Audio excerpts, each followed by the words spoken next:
Hello students, last हमने computer technology के through हम किस तरह से स्टडी में हेल्पफुल स्टडी हम कर सकते हैं उसके बारे में पढ़ा था। आज के इस वीडियो में हम देखेंगे कि questions in using computer technology, कि जब भी हम कंप्यूटर टेक्नोलॉजी यूज़ करें तो हमें कौन से पॉइंट्स है वो ध्यान में रखने चाहिए।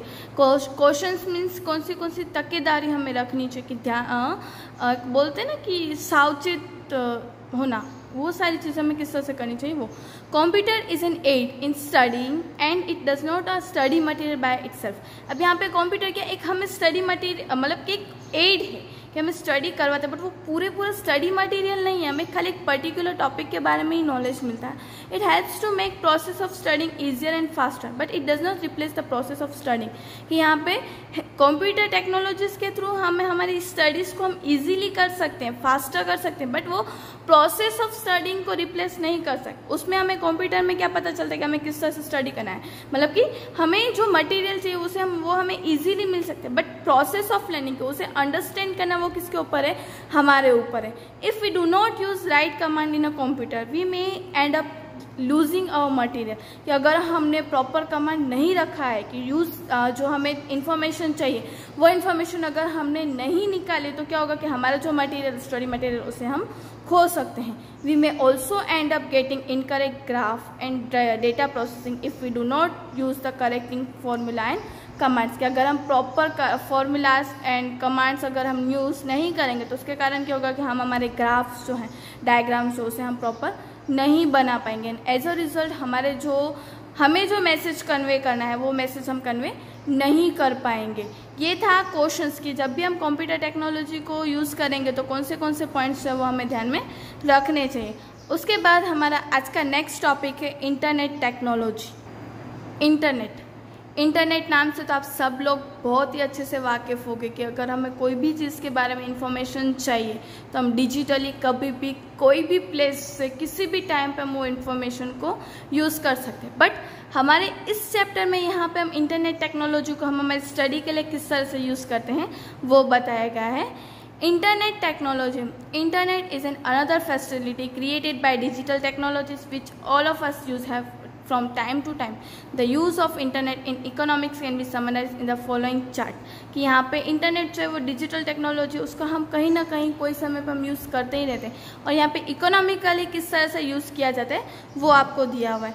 Purpose and manner with internet helps, कि यहाँ पे कौन से पर्पस के लिए हम करते हैं और कौन सी इंटरनेट्स के थ्रू हम जो है वो यूज़ करते हैं, वो इंटरनेट को कौन सी लिंक को हम यूज़ करते हैं। First is tutorials. Some educational websites put their PowerPoint presentation and study material along with the worksheet in the open access link. We can review such a presentation as tutorials. कि यहाँ पे कुछ जो education websites है वो हमें क्या देती है कि एक पावरपॉइंट प्रेजेंटेशन देते हैं, एज वेल एज वो मटेरियल को प्रोवाइड करने के लिए हमें एक वर्कशीट भी प्रोवाइड करते हैं और एक लिंक प्रोवाइड करते हैं। उस लिंक के थ्रू हम हमारे प्रेजेंटेशन को इजीली हम देख भी सकते हैं और समझ भी सकते हैं। Second point is active learning. Some videos of lectures by experts are put upon an access site of some educational institution. Some institution create live lectures available to students. कि यहाँ पे एक्टिव लर्निंग में क्या होता है कि कुछ experts जो होते हैं वो वीडियोस जो है वो सेंड करते हैं साइट्स पे, एजुकेशन इंस्टीट्यूट्स की साइट्स पे जो वेबसाइट्स होती है उसके ऊपर, और कुछ इंस्टीट्यूशन ऐसी होती है कि जो लाइव लेक्चर्स अटेंड करते हैं, ऑनलाइन लेक्चर्स जो बोलते हैं वो लेक्चर्स अटेंड करते हैं ताकि जो भी उनके जो मतलब कि जो भी स्टूडेंट्स हैं उन्हें वो समझा सकें। We can register on this sites and we can listen to a lecture on the net like we do in our classrooms. कि अगर हम उस जो भी क्लासेस जो है उसमें अगर हम रजिस्ट्रेशन करवा दें तो फिर हम जो भी लेक्चर्स है वो इस तरह से सुन सकते हैं कि जैसे हम हमारी क्लासरूम में ही हम पढ़ रहे हैं वो। For example lecture by experts are available in economic and other subject. कि सपोज ऐसा है कि कोई इकोनॉमिक्स के ऊपर या कोई अदर टॉपिक्स के ऊपर लेक्चर्स लिए गए और आपको वो लेक्चर्स सुने हैं तो आप उसमें रजिस्टर करवा के कि फॉर एग्जाम्पल अगर आपको इसका बेस्ट एग्जाम्पल अगर मैं आपको दूँ तो यहाँ पे यूट्यूब है, तो यूट्यूब पे अगर आपको कोई भी स्टडी मटेरियल देखना है तो आप इजीली उसको सर्च करके हम इजीली उसके वीडियोस उस टॉपिक के रिलेटेड वीडियोस आप देख सकते हो, इजीली आप समझ भी सकते हो और सुन भी सकते हो जैसे कि आप आपके क्लासरूम में पढ़ रहे हो उस तरह से।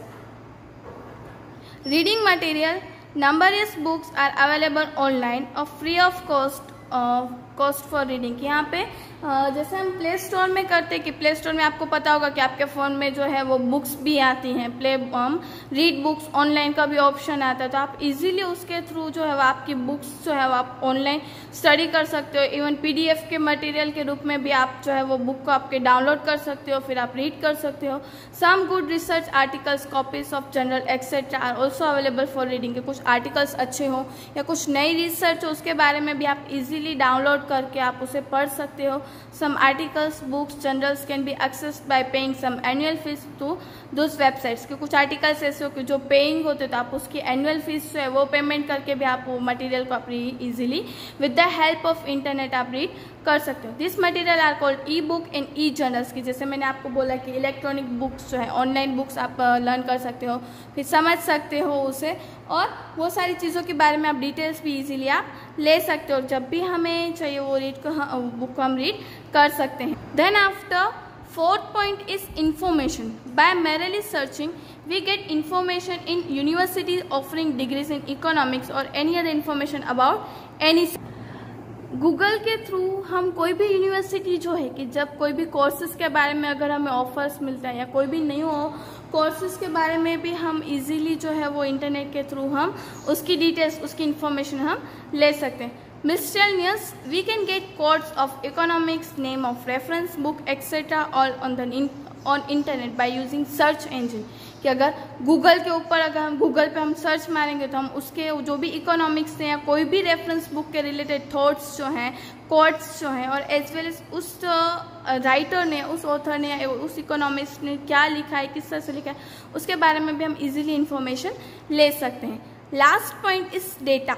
Economic use a lot of secondary data. For instance, we use data on budget of a government, banking, agriculture production, value of import exports, poverty, employment, industrial production and many others. कि यहाँ पे जैसे आपको statistics में आपने 11th standard में ही पढ़ा होगा कि सेकेंडरी डेटा, कि जो डेटा हमारे पास पहले से अवेलेबल था उसको हम रीयूज करते हैं, तो वो किसकी हेल्प से हम कर सकते हैं? इंटरनेट की हेल्प से हम ये सारे डेटा जो है, गवर्नमेंट अगर बजट बना रहा है तो बैंकिंग के डेटास हैं, एग्रीकल्चर्स के, प्रोडक्शंस के, इम्पोर्ट एक्सपोर्ट्स के, पोवर्टी के, एम्प्लॉयमेंट के, ये सारी डेटा जो है वो ईजिली इंटरनेट के ऊपर से हमें मिल सकते हैं। और अगर मुझे कोई भी प्रोजेक्ट करना है तो प्रोजेक्ट के बारे में भी मैं ईजिली गूगल पे सर्च मार के मैं कभी भी मेरी डेटास जो है वो मैं ले सकती हूँ। This data can be access from authentic websites की, यहाँ पे ये जो डेटास हमें दिए गए वो एक ऑथेंटिक वेबसाइट्स के ऊपर ही हमें मिलती है और उसे हम ले सकते हैं। For example, authentic sites of data on banking in India is the official website of RBI, reserve bank of India.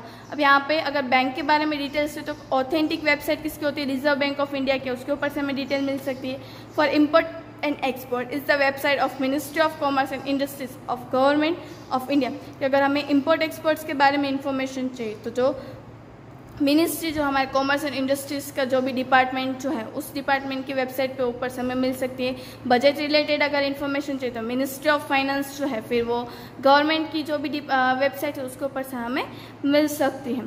Some organisations and agencies functioning at national and international level also collect, publish as well as put data on website. की कुछ website agencies ऐसी हैं, organisations की, जो national level के साथ साथ international level पे भी ये सारे डेटा जो हैं वो पब्लिश करते हैं। जब भी हमें चाहिए हम उस डेटा को हम इजीली यूज़ कर सकते हैं। For example CSO, NSSO, WHO, UNO, CMIE, ILO, IMF, world bank etcetera and so on. कि ये सारी जो भी एजेंसीज हैं, ऑर्गेनाइजेशन से वो डेटा जो है वो ऑनलाइन जो है वो प्रेजेंट करते हैं। वर्ल्ड वाइड एरियाज में जो है वो वर्ल्ड लेवल पे वो सारे डेटाज को वो डिस्क्लोज करते हैं कि ताकि हमें जब भी वो डेटा चाहिए तो हम उसे हम ले सकते हैं। अब यहाँ पे by authentic data means the data which is published by recognized research institution after doing comprehensive research। कि यहाँ पे authentic data का मीनिंग क्या हुआ कि जो रिसर्च किया, रिसर्च करने के बाद कि एक रिकॉग्नाइज्ड रिसर्च जो करते हैं उसके बाद जो हमें डेटा मिलता है वो डेटा को पब्लिश करना है, that is called the authentic data. अब आज के इस वीडियो में हमने देखा कि हम किस तरह से जो है वो इंटरनेट टेक्नोलॉजी का यूज़ जो वो हमारी स्टडीज़ के लिए करते हैं। In the next video we will learn about the questions of internet technology. Thank you.